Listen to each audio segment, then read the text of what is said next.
To understand the power of what Jesus said, we must first picture the scene. It is not a quiet, friendly chat. Jesus is in the temple in Jerusalem, a place humming with religious debate and deep-seated traditions. He is surrounded by a crowd, and his most vocal opponents, the religious leaders, are pressing him with questions. They are trying to trap him, to make him say something that will discredit him in front of everyone.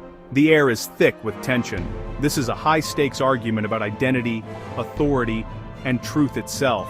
The conversation has been going back and forth for some time, like a verbal chess match. The debate centers on who Jesus truly is. The leaders question his origins, his authority, and his relationship with God. They bring up their own heritage, their connection to the great patriarch Abraham. For them, Abraham is the father of their nation, the very foundation of their faith and their covenant with God. To be a child of Abraham was the highest honor, a sign of being part of God's chosen people. They use their lineage as a weapon, suggesting that Jesus, this carpenter from Galilee, has no right to challenge their understanding of God and their place in his story. As the argument escalates, Jesus makes several bold claims. He speaks of freedom from sin, of knowing the truth, and of his unique relationship with God, whom he calls his Father. Each statement pushes the crowd further, making them more agitated. They accuse him of being possessed by a demon and of making himself greater than Abraham. They cannot comprehend his words because they are thinking in purely human terms. They see history as a straight line, with Abraham far in the past, and themselves as his rightful heirs. They are locked into a worldview that Jesus is about to shatter completely. This entire chapter, John chapter 8, is a build-up to a single, explosive moment.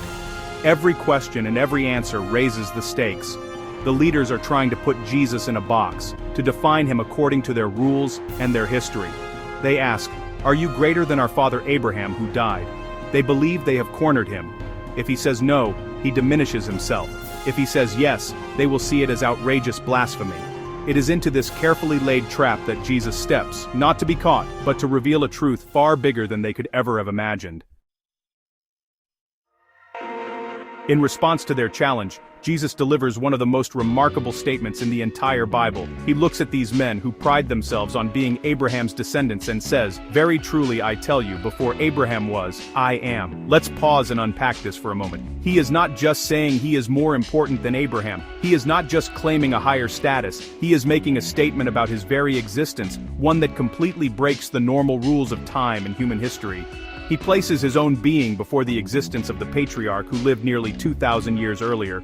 The grammar Jesus uses is strange and deliberate. He does not say, "Before Abraham was, I was." That would simply mean he existed before Abraham. While that would have been a bold claim, it would still fit within the flow of time. Instead, he uses the present tense, "I am." This phrase is not about the past. It is about a continuous, eternal state of being.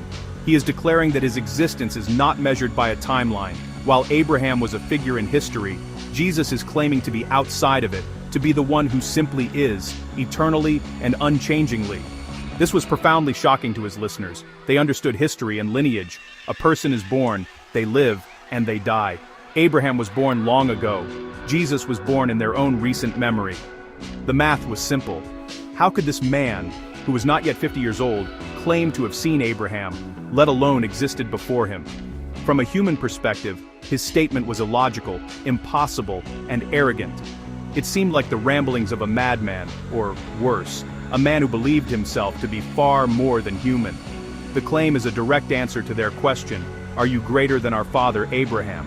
Jesus' answer is more than a simple yes. He is reframing the entire debate. He is saying that their focus on Abraham, while important, is secondary. There is a reality, a person, an existence that predates and supersedes their entire religious history. He is not just another prophet in the line of Abraham. He is the one who was present before the line even began. This was a direct challenge to the very foundation of their identity and their understanding of how God works in the world. The phrase "I am" was not just strange grammar, it was a powerful echo from their own sacred scriptures. Any devout Jew listening would have immediately recognized its significance. When God appeared to Moses in the burning bush and Moses asked for his name, God replied, "I am who I am." This is what you are to say to the Israelites.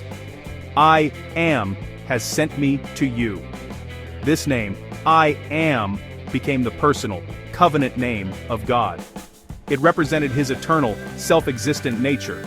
It was the name that set the God of Israel apart from all other gods.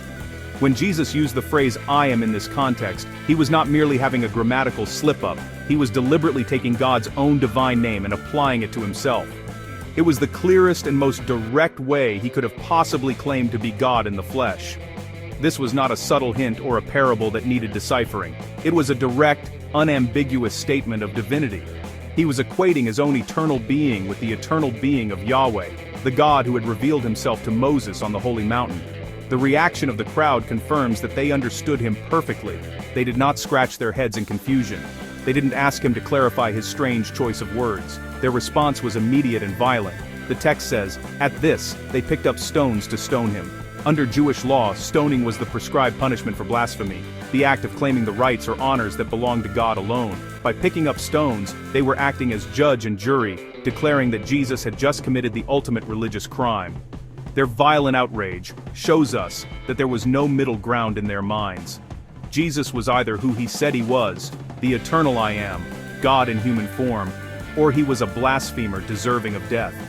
They saw no other option. His words had forced a decision. They could not simply dismiss him as a good teacher or a misunderstood prophet anymore. He had drawn a line in the sand, claiming an identity that demanded either worship or condemnation. Their choice was to condemn. The stones that were picked up that day still force a decision for us today. The claim of Jesus in John chapter 8 verse 58 is not a historical footnote. It is the central question of the Christian faith. It echoes through the centuries and demands a response from every person who hears it. Who is Jesus? Is he simply a wise moral teacher, a historical figure who inspired a new religion? Or is he what he claimed to be, the eternal I am, God himself who stepped into his own creation? We cannot comfortably place him in the middle. His own words will not allow it. For Christians, this statement is the bedrock of our hope. It means that Jesus is not just a messenger from God, he is God the messenger. He is not just showing us the way to God, he is the way. Because he is the eternal I am, he has the authority to forgive sins. Because he is God in the flesh, his death on the cross has the power to bridge the infinite gap between a holy God and a sinful humanity. His resurrection is not just a man coming back to life, it is the eternal I am demonstrating his ultimate power over death itself. This truth changes everything about how we see the world and our place in it. If Jesus is the eternal I am, then his teachings are not mere suggestions but divine commands. His promises are not wishful thinking but divine guarantees. Our relationship with him is not just about following a set of rules, but about being in a personal relationship with the God who created the universe. It brings a profound sense of security and purpose. The one who existed before Abraham even walked the earth knows us, loves us, and invites us into his eternal story. Therefore, when we read, "Before Abraham was, I am," we are faced with the same choice as the crowd in the temple. We can metaphorically pick up stones and reject the claim as absurd, or we can fall to our knees in worship. The statement is too large, too profound to be ignored. It is the hinge upon which all of history turns. It tells us that the God of the burning bush, the great I am, put on human skin so that we might know him, not as a distant, unapproachable fire, but as a person who walked among us and still calls us by name.